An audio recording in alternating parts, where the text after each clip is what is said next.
Levante la mano quien quiere que todos podamos salir a la calle sin miedo. Levante la mano quien quiere un mundo donde nuestros hijos puedan salir al parque y que nosotros podamos estar en casa sin ninguna preocupación. Levante la mano quien quiere un mundo donde podamos meter los pies a cualquier río y no tengamos miedo de ensuciarnos o de contaminarnos. Levante la mano quien quiere un mundo con selvas verdes y con mares azules.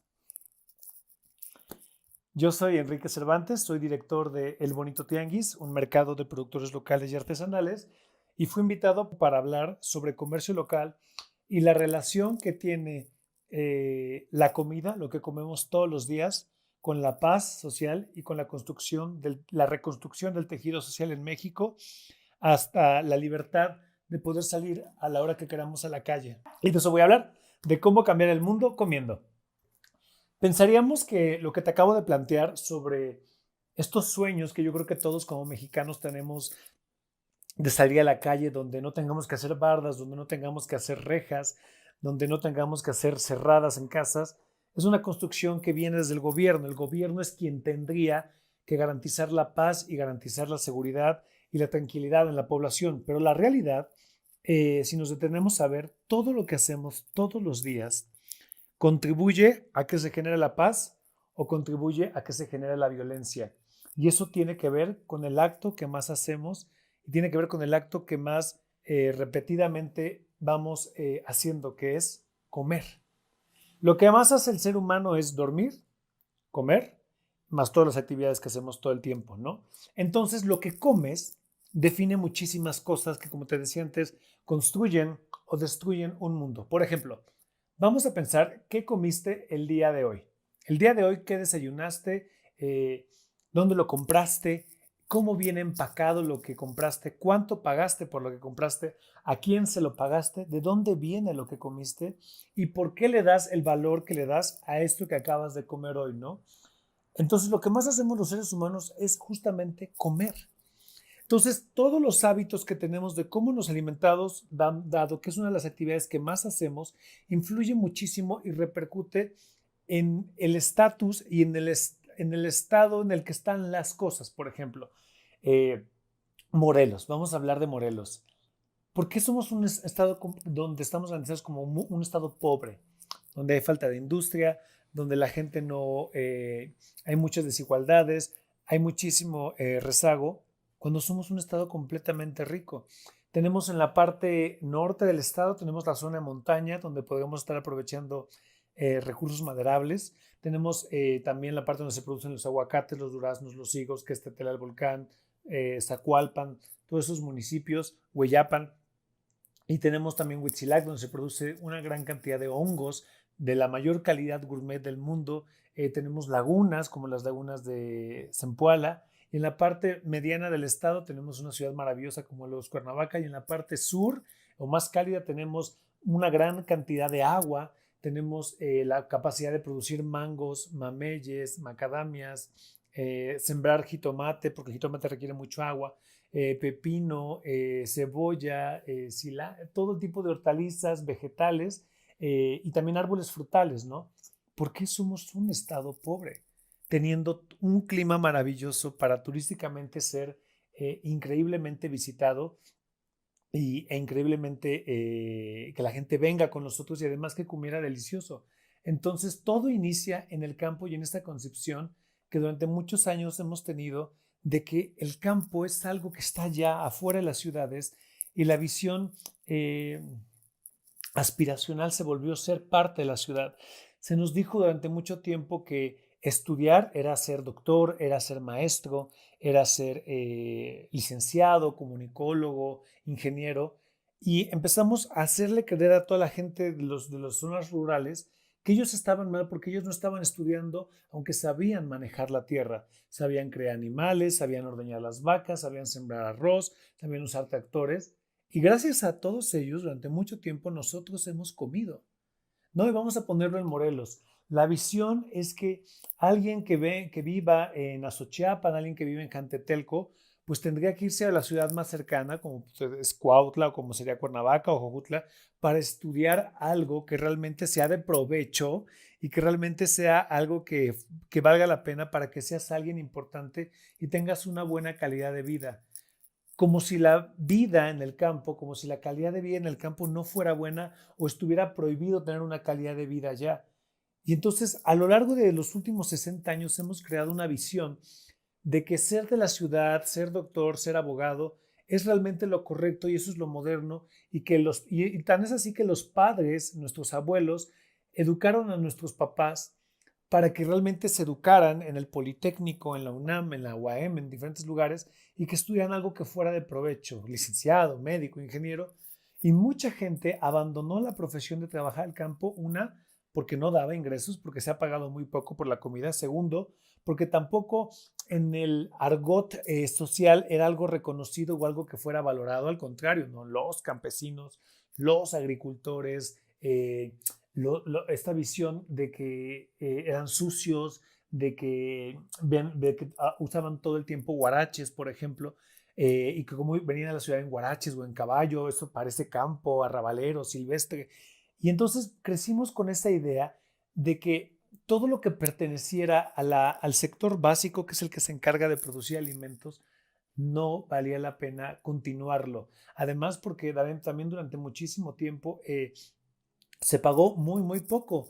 Y con la entrada de los tratados de libre comercio y con la llegada de la televisión y con la llegada de DirecTV, de la antena parabólica, pues empezamos a sentir que lo que debíamos de comer para pertenecer al mundo era todo lo que veíamos en la televisión. Y en la televisión, pues evidentemente no están las mojarras envueltas en maíz de Coatetelco, por ejemplo. En la televisión tampoco está el mole rojo de Tetela del Volcán. En la televisión tampoco está la verdadera buena cecina de Azochiapan o de Yecapixtla. En la televisión tampoco están las tortitas de colorines. En la televisión no se habla del arroz de Jujutla o de Amacuzac. En la televisión no aparecen los sopes ni las picadas de Cuautla. Entonces, en la televisión tampoco la gente o las series que veíamos gringas, los chicos salen a surfear en un lago, salen a solearse en la playa, salen a esquiar, pero nadie en la televisión sale a hacer una recolección de hongos como sucede en Huitzilac. Entonces, todo eso empezamos a sentir que lo que era de aquí no nos pertenecía y empezamos a aspirar a sentir que debíamos de parecernos o de ser igual o de pertenecer o de imitar lo que veíamos que salía en la televisión. Y empezamos a comportarnos, a vestirnos, a hablar o a tratar de hablar y a comer y a tratar de comer y a darle más valor a la comida que se pareciera o que dijeran que venía de afuera. Y llegaron los restaurantes italianos y las pizzas y los restaurantes japoneses y de repente 10 bolas de sushi hoy por hoy te pueden valer 70, 80 pesos, 110 pesos, cuando solamente es arroz servido con un pedacito de alga y con un relleno con un surimi que ni es pescado. Y empezamos a pagar mucho por ese tipo de comida y una ensalada empezó a costar 110 pesos, 120 pesos, porque era con aceite balsámico y panceta y queso azul. Y de repente las pizzas empezaron a volver de 110 pesos, 130, hasta que los restaurantes italianos su plato más caro era 300 pesos porque era un frutti di mare. ¿Y dónde dejamos a la gastronomía del propio estado o de México? ¿Por qué empezamos a darle más valor porque estaba en Plaza Cuernavaca o porque estaba en las nuevas plazas comerciales? O una crepa empezó a valer 40, yo cuando estaba en la prepa 40 pesos, uy, era como, ay, viernes de crepa, ¿no? Y de repente el pan dulce también era mucho más caro y los tamales, los atoles, el pinole, las tortillas que son hechas a mano y nixtamalizadas, se empezaron a desplazar y entró toda esta comida, las hamburguesas, los hot dogs, y empezamos a sentir que para hacer un evento especial teníamos que poner ese tipo de comida, sobre todo la gente de la ciudad, no la gente de los pueblos. Y entonces sí pagábamos mucho por arroz servido en sushi, pero nos parecía caro cuando era comprar arroz que viniera de Jojutla. Y entonces con eso fuimos creando un sistema donde la gente del campo en Morelos se sintió avergonzada, se sintió poco empoderada, se sintió indigna de su trabajo y empezó la migración, no solo en Morelos, sino en todo el país, porque se iba a ganar más haciendo lo mismo en otro país, arriesgando la vida, cruzando el país para cruzar el río Bravo.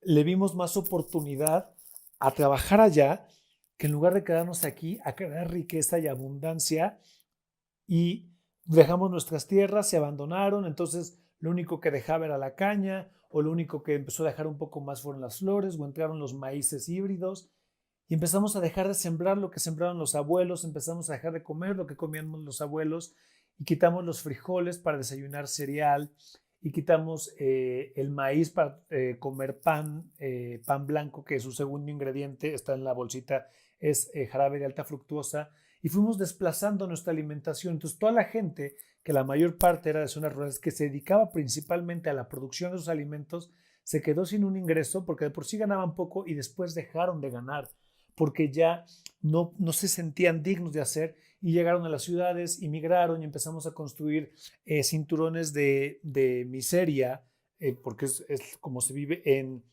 alrededor de las ciudades, y las zonas ricas se centrificaron y las zonas ricas tenían casas maravillosas y enormes, pero al lado estaban las favelas o la gente con pocos recursos, y la gente tenía que trasladarse y tomar un camión y hacer 2 horas para llegar a su trabajo en lugar de haberse quedado en el campo produciendo y alimentando a la ciudad, porque la ciudad siempre va a necesitar alimentos. Y eso fue lo que pasó en los últimos 40 años en el estado de Morelos. Y en lugar de haber visto hacia adentro del estado para producir nuestros propios mangos, nuestra propia carne, nuestro propio maíz, empezamos a buscar que el Sam se llenara, el Walmart se llenara, el Costco se llenara, y empezamos a pagar muchísimo por unas donas empaquetadas que tienen de caducidad hasta un año, y nos pareció increíble que vinieran glaseadas llenas de azúcar, y empezamos a dejar a un lado las tortillas y la alimentación que era completamente tradicional y súper nutritiva, y que también ya había demostrado que podía alimentar a toda una civilización. Entonces, y ahí se nos fue el Estado, porque se volvió más redituable y más fácil ganar dinero haciendo cosas o sea, ejerciendo la violencia que ejerciendo la paz. Y justamente ahí está la decisión que todos podemos tomar como morelenses de empezar a ser curiosos y empezar a buscar qué es lo que naturalmente tiene nuestro estado, qué es el arroz tan famoso que producimos en el sur del estado, en Jojutla, en Azochapan, en Mazatepec. ¿A qué sabe? ¿Quién lo hace? ¿Quién está detrás de ese arroz? Y empezar a ser curiosos y ir a los mercados, regresar a los mercados y conocer a las señoras y a los señores que venden ahí en sus cubetitas o en sus sardinas los duraznos que son de aquí, no que vienen de Chile, no que vienen de California, y que están aquí, y que ese dinero que invirtamos en el consumo de los productos locales se va a transformar en oportunidades, y que cambiemos el paradigma de que ser del campo no es ninguna vergüenza, ni es ninguna ni debe de ser ninguna desgracia, sino que ser del campo es la profesión más importante, porque no hay abogados, no hay astronautas, no hay licenciados, no hay doctores que puedan vivir si no hay quien siembre la comida. Puede no haber cines, puede no haber vuelos, puede no haber aviones, puede no haber conciertos, pero no puede haber, no puede haber vida si no hay quien produzca comida. Y de ahí la importancia de reconocer la labor de los campesinos y de los agricultores y de toda esa gente que con guaraches se encarga de producir ese alimento tan bonito y tan rico que luego yo presumo en Instagram, o que lo subo a mis redes sociales, o subo mi foto con mi familia en una super comida familiar. Y todo eso es posible gracias a que hay alguien en el campo partiéndosela desde muy temprano y que gane muchas veces un sueldo miserable. Entonces, en la medida en la que empezamos a revalorar y a pagar más, y a la gente que está en Morelos a atascar propuestas como el mercado verde que se pone en el Parque Chapultepec, búsquenlo, mercado verde, este tipo de propuestas son las que tenemos que atascar e ir todos juntos con nuestras bolsas para no generar más plástico, y conocer el rostro de quién está detrás de la comida. Porque ese dinero que invirtamos en ese mandado que hagamos con ellos se va a transformar en oportunidades de riqueza en sus zonas rurales. Y esa labor no es solo del gobierno con apoyos gubernamentales ni con propinas que a veces da, no digo limosnas que da el gobierno. Es una labor también de los ciudadanos, porque ahí se nos juega la reconstrucción del tejido social de México y del estado de Morelos. Y por eso yo te invito a que reflexiones e inviertas en desarrollar a tu estado a través de lo que pones en tu plato de mesa.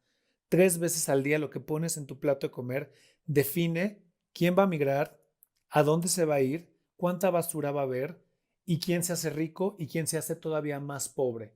Entonces, esa decisión sí la tenemos con lo que ponemos en nuestro plato de la mesa. Y creo que todos queremos un mundo donde nuestros hijos puedan salir a jugar a la calle sin ningún miedo. Y ese México que todos soñamos se empieza a construir comiendo más alimentos y nutrientes que vengan locales y que sean del estado de Morelos.